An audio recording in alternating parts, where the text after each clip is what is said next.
Hello guys! For today's video is magluluto po tayo ng ginataang halo-halo. So ito po yung pangunahing sangkap natin. Syempre meron po tayong bilo-bilo. Ito po ay homemade ko lang. Ginawa ko lang po siya kanina. Tapos meron po tayong sweet potato. Meron tayong langka.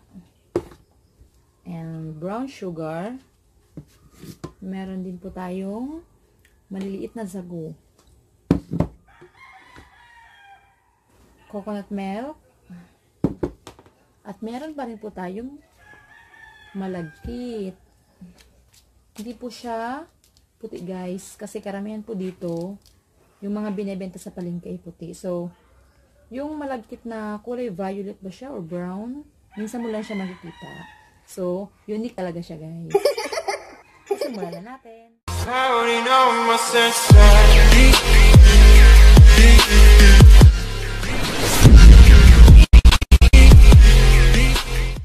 So, ayun guys. Magsisimula na po tayo magluto. So, ito po ang pinakauna kong sabaw. Ito po siya.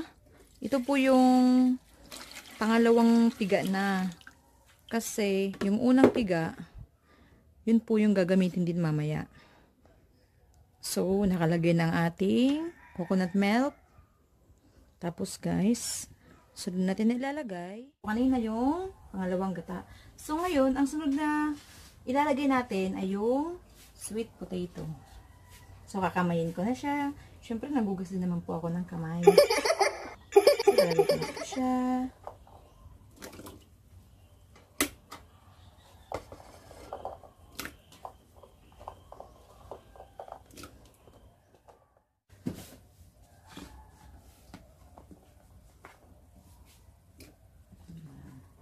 Hintayin po natin siya hanggang sa maluto.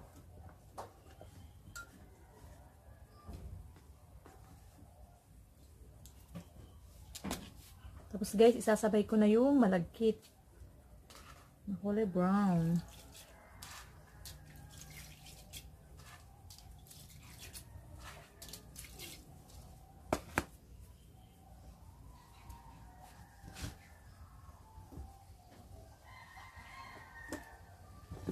Pati yung bilo-bilo guys, nasabay ko na.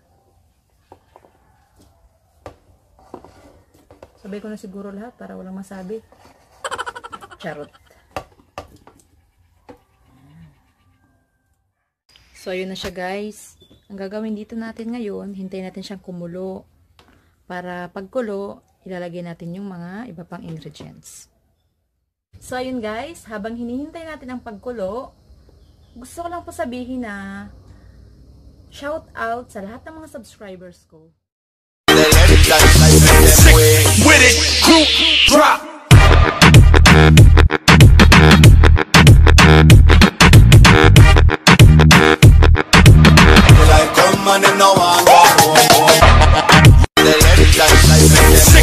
With it, group drop.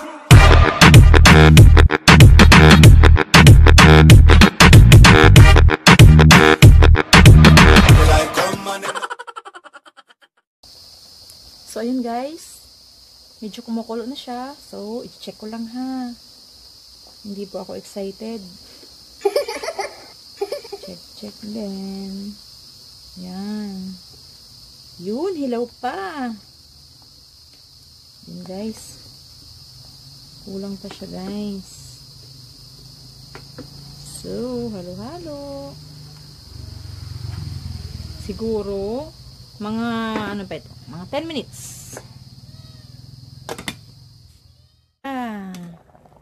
Wow! Ang ganda ng kulo niya. Parang ako. Char. So, hahaluin natin, ha? Yun. Pero hilaw pa siya, guys. Yan. Kailangan pa siyang lutuin. Okay. Maya-maya uli.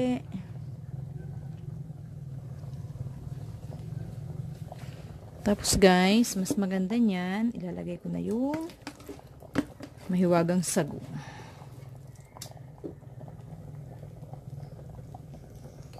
Ayun siya guys.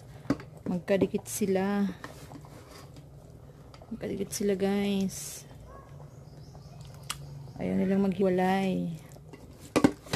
Sana all ayaw maghiwalay.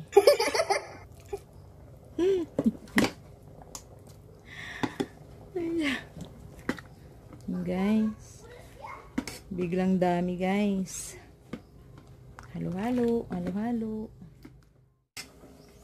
Check natin, guys, kung naghiwalay na sila. Better, ano. Yun, guys. Naghiwalay na nga. Yan. Guys, parang ang sarap nito. Naku, hindi naman makapag-diet. Cheat day, everyday. Yan. Hilaw pa talaga siya, guys. Hindi siya pwede. Lalagay ko na lang din yung langka. Para maluto. And brown sugar. Lalagyan ko na siya, guys. Para mag-absorb doon sa kay bilo-bilo. Yan.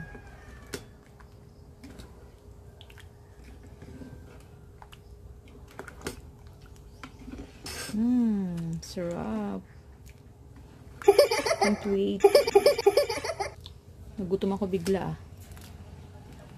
So, hintayin ulit natin. Makumulo. Again and again.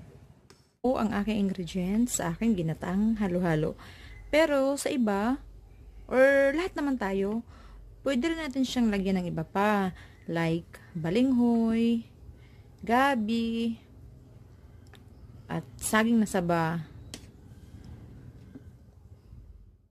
Check ulit natin. Baka naman luto na. Baka naman. Huwag mo na ako pahirapan. Yun. Nag-iba-iba na siya, guys. Yan. Medyo luto na. Pero sa palagay ko luto na yung sweet potato. Yung bilo-bilo na lang hindi. So, mas maganda dito ngayon, ang gagawin natin, lalagay ko na lang yung pinakagata. Ito yung unang piga. So, ilalagay ko na. Yun. Tapos, guys, mas maganda niyan, lalagyan natin ng kunting asin. Ito, lalagyan natin siya ng kunting asin. Para mas umangat pa yung tamis. So, haluin natin ng dahan-dahan.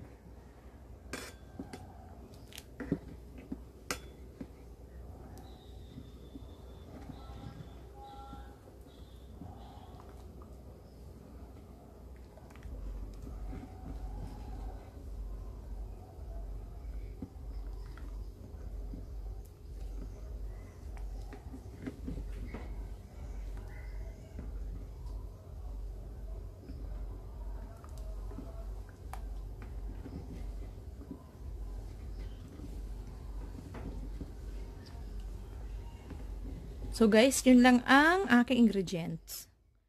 Guys, hindi na ako makapaghintay. Kanina hindi naman ako gutom eh. Parang nagutom na lang din ako ngayon.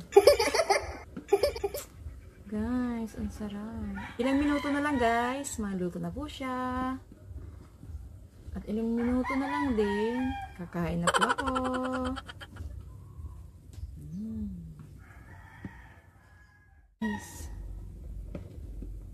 Guys, matubig pa siya, kaya hindi pa natin, tsaka feeling ko, hilaw pa yung bilo-bilo.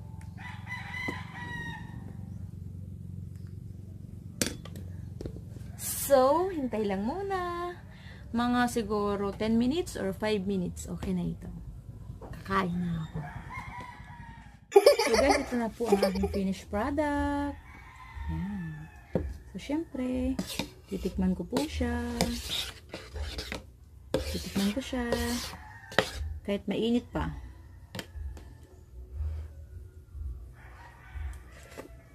Oh my God! So guys, yun lang po. So guys, bago ako kumain, yun lang po. Sana abangan nyo pa ang susunod ng mga vlogs ko. And please, pag-subscribe and click the notification bell para naman ma-notify kayo sa susunod ko pang mga vlogs. So yun lang po.